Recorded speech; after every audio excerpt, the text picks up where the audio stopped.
მოგესალმებით ყველას გრიმუარის არხზე. დღეს გვექნება ტაროს საჯარო გაშლა კითხვაზე რისი მომტანია არჩეული ქვეყანა ჩემთვის. თემა ეძღვნებათ ემიგრანტებს, თუმცა რა თქმა უნდა, შეგიძლიათ რომ მოისმინოთ ეს ვიდეო იმ შემთხვევაშიც თუ კი არ ხართ ემიგრანტი ჯერ ან თუ კი უბრალოდ ფიქრობთ რაიმე ქვეყანაში წასვლას, თქვენი საცხოვრებელი ადგილის შეცვლას და ასე შემდეგ.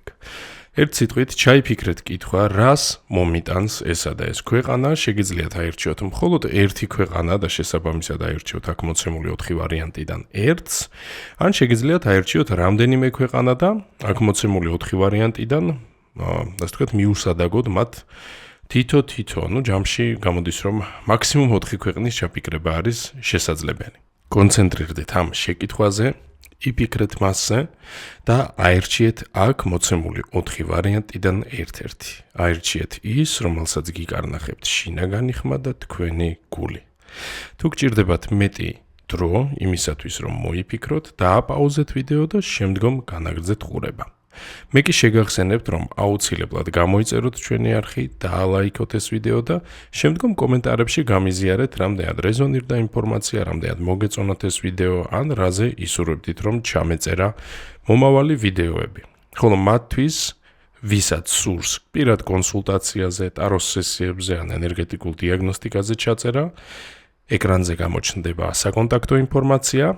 აქ გამოჩნდება ჩემი მესენჯერი, ჩემი სოციალური ქსელი, Facebook-ი, აგრეთვე გამოჩნდება WhatsApp-ის ნომერი, რომელზეც შეგიძლიათ რომ მომწეროთ. ხოლო თუ გსურთ ონლაინ კურსების გავლა, ესტუმრეთ ჩვენს საიტს grimoire.g, სადაც იხილავთ ინფორმაციას აბსოლუტურად ყველა ამჟამად ხელმისაწვდომი ონლაინ კურსის შესახებ. ახლა კი შევუდგეთ პირველი ვარიანტის განხილვას. მასშტაბე. პასუხი მათთვის, ვინც შეარჩია პირველი ვარიანტი.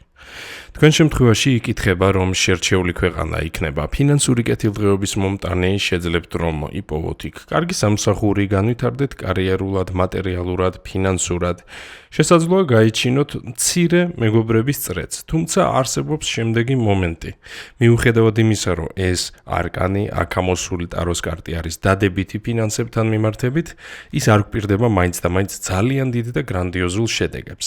ანუ თუ ხართ ისეთი ადამიანი, რომელსაც აქვს უფრო დიდი ამბიციები, უფრო დიდი მიზნები, ვიდრე უბრალოდ ჩვეულებრივი სამსახური, მაშინ ეს ქვეყანა არ არის თქვენთვის. ან საჭიროა რომ სიტუაციას მიუდგეთ სხვაგვარად.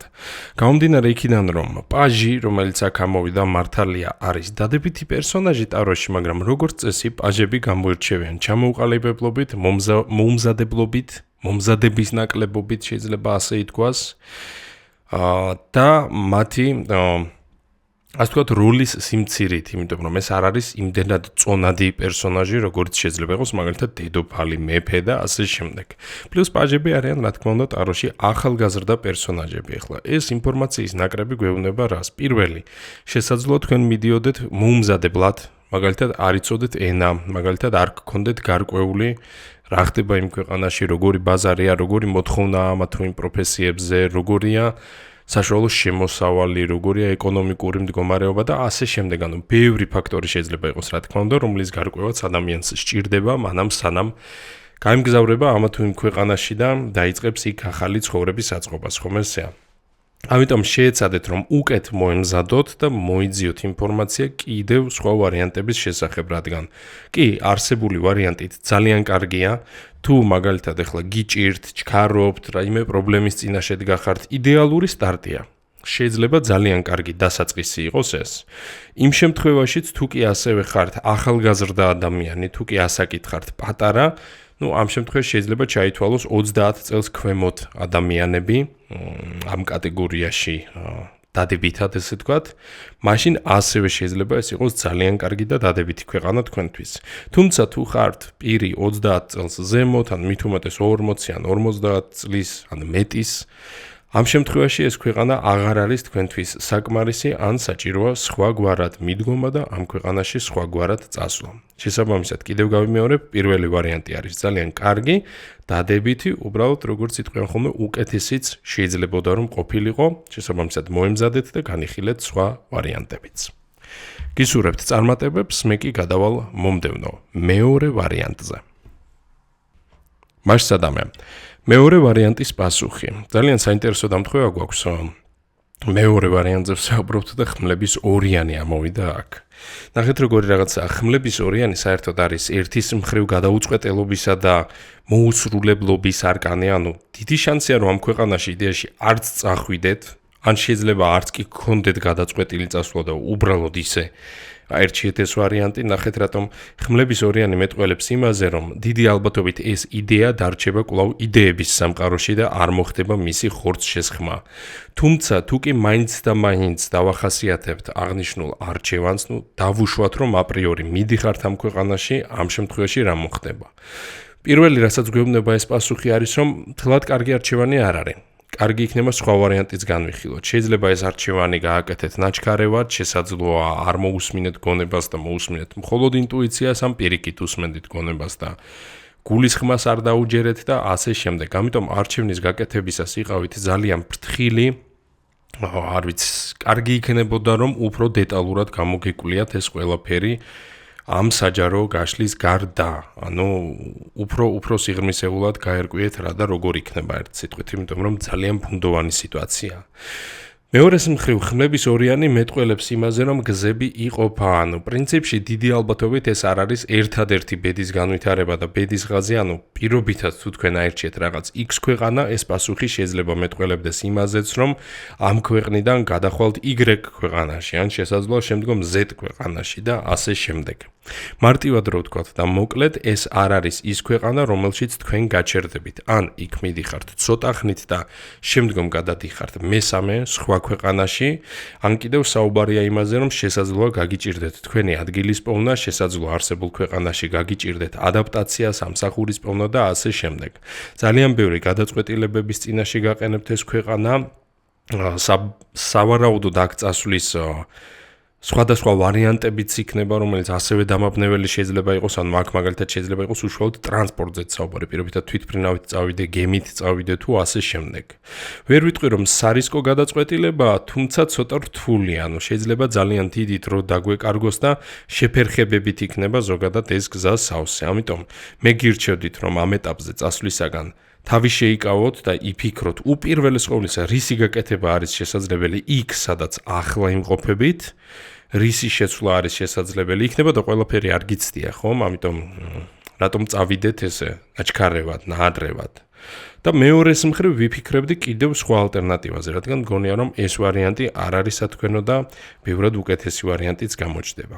დიდი ალბათობით მე ესე მგონია რომ შეიძლება გადაწყვეტილებას ასევე აკეთებდეთ არა იქიდან გამომდინარე თუ რა გინდათ, არამედ იქიდან გამომდინარე თუ რა ჩანს რეალური.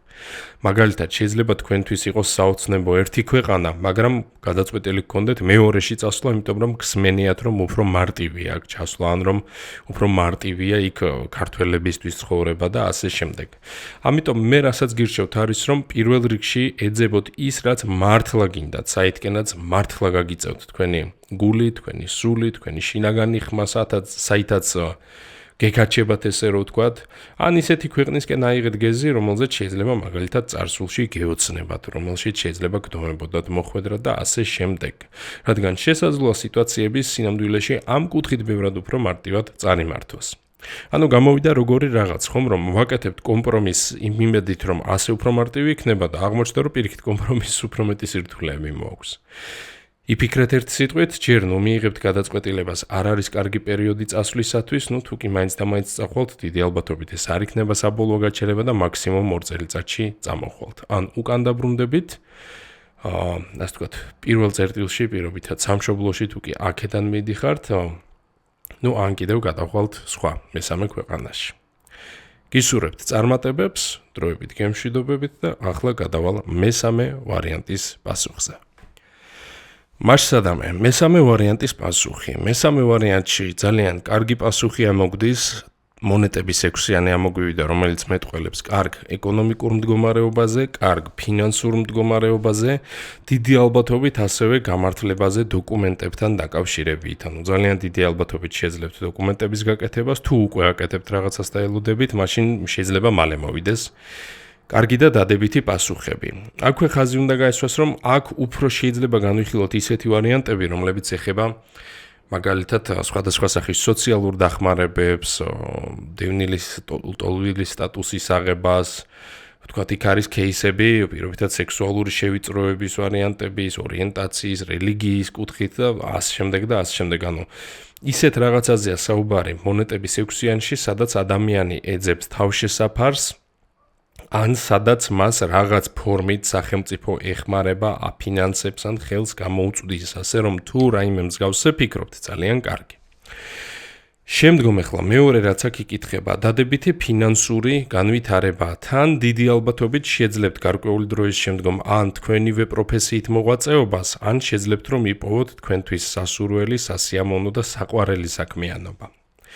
მართალია ცოტა პრობლემურია პასუხი, მაგალითად ურთიერთობების მხრივ შეიძლება ეს ქვეყანა მთლად იდეალური არ იყოს თქვენთვის, თქვათ, იმისათვის რომ დაილაგოთ პირადი ცხოვრება, უფრო მეტიც დიდი ალბათობით პირადი ცხოვრება რაღაც დროის მანძილზე საერთოდ არ გექნებათ, მაგრამ თუ კი პრიორიტეტი თქვენთვის არის მატერიალური განვითარება და პიროვნული ზრდა, მაშინ ამის მიღწევა აუცილებლად არის შესაძლებელი. ოღონდ იმ შემთხვევაში თუ კი არ დაჯერდებით იმას, რასაც თავიდან მოგცემთ ეს ქვეყანა. ცოტა ბრძოლა მაინც საჭირო იქნება ცდა, საჭირო იქნება შეცდომების დაშვება, განვითარებისთვის ბრძოლა, იმისთვის რომ გავიზარდოთ. თუ არა და უბრალოდ დავრჩებით საშუალო დონეზე, რომელიც მაინც არ არის ცუდი. ფრთხილად იყავით ჯანმრთელობის კუთხით, ჩემი რჩევა იქნება სანამ წახვალთ ამ ქვეყანაში, წინასწარ მოაგვაროთ ყველაფერი, რაც კი შეიძლება არსებობდეს. ჩააბარეთ ანალიზები, გაიკეთეთ გამოკვლევები, მიბრძანდით სტომატოლოგთან, გასტროენტეროლოგთან, გულის ექიმთან, ყურის ექიმთან თუ ასე შემდეგ. თეორიულად რამე თუ კი არსებობს, რამაც შეიძლება შეგაწუხოთ, ყველა ვარიანტში შეამოწმეთ ეს. და გამოასწორეთ თუ კი აღმოჩნდება რაიმე სახის ხარვეზები. რადგან შესაძლოა არსებულ ქვეყანაში ან ეს ყველაფერი გაგირთულდეთ და მერე ინანოთ, ან შესაძლოა ძალიან ძვირი დაგიჯდეთ და გაგიჭირდეთ მოგვარება.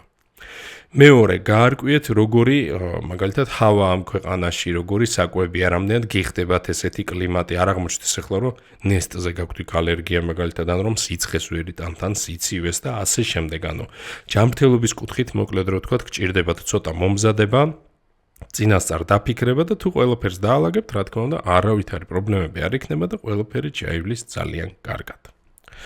ეს არის და ეს მესამე ვარიანტთან დაკავშირებით და გადავალ ბოლო, მეოთხე ვარიანტზე. მასშტაბი.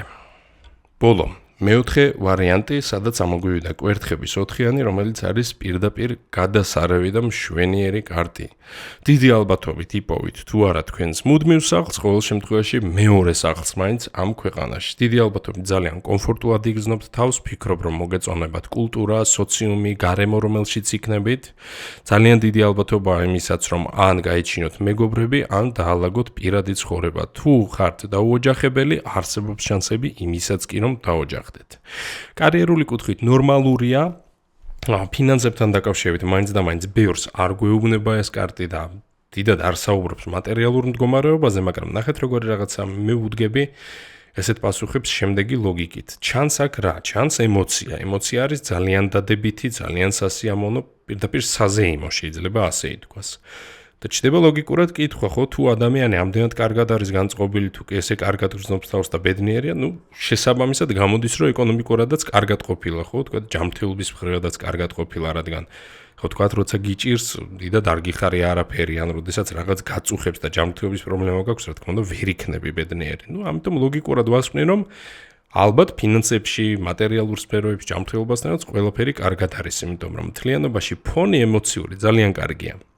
ძირითადი აქცენტი გაკეთდა კომფორტზე, გაკეთდა სოციალურ, კულტურულ და რაღაც გაგებით პირად სფეროებზე, რომანტიულ, სექსუალურ, ინტიმური ურთიერთობების სფეროებზეც, ამ მხრივ ქვეყანა იქნება კარგი. დიდი ალბათობით აქ იგრძნობთ თავს უსაფრთხოდ, აქ იგრძნობთ თავს სახლში, აქ მიგიღებენ დადებითად, პოზიტიურად და ასე ვთქვათ, სითბოთი და მზის სხივებით, თუ გინდათ ესე დავარქვათ. ერთ სიტყვით ძალიან დადებითი კარტია, რომელიც მეტყველებს კიდევ ერთხელ ვიმეორებ იმაზე, რომ იპოვით მეორე სახლს. მეორეს მხრივ უფრო დეტალურად თუ კი ჩავეძიებით, აქ არის საუბარი კომფორტზე, აქ არის საუბარი სტაბილურობაზე, ძალიან მყარი, სტაბილური და დაცული იქნება სიტუაცია. კარიერული კუთხით ვფიქრობ, საკმაოდ სწრაფად და მალევე შეძლებთ განვითარებას, თან დიდი ალბათობით წახვალთ ისე, რომ წინასწარ იპოვით სამუშაოს ან წინასწარი პოვით ვაკანსიებს, ან რაღაცებს გაარკვევთ წინასწარ და მერე გაემგზავრებით. თუ ასე არ ფიქრობთ, მაშინ უკვე გირჩევთ იმას, რომ წინასწარ მოძებნოთ სამსახური, ან სასწავლებელი, ან სხვა მსგავსი. სხვათა შორის არის ასევე აქ პერსპექტივები განათლების კუთხითაც რაღაცების განვითარების. არ ვიცი, გეგმავთ თუ არა, თუ ფიქრობთ სწავლით წასვლას, მაშინ სასწავლებლად წასვლა გამოვა იდეალურად, ძალიან კარგად გამოვა.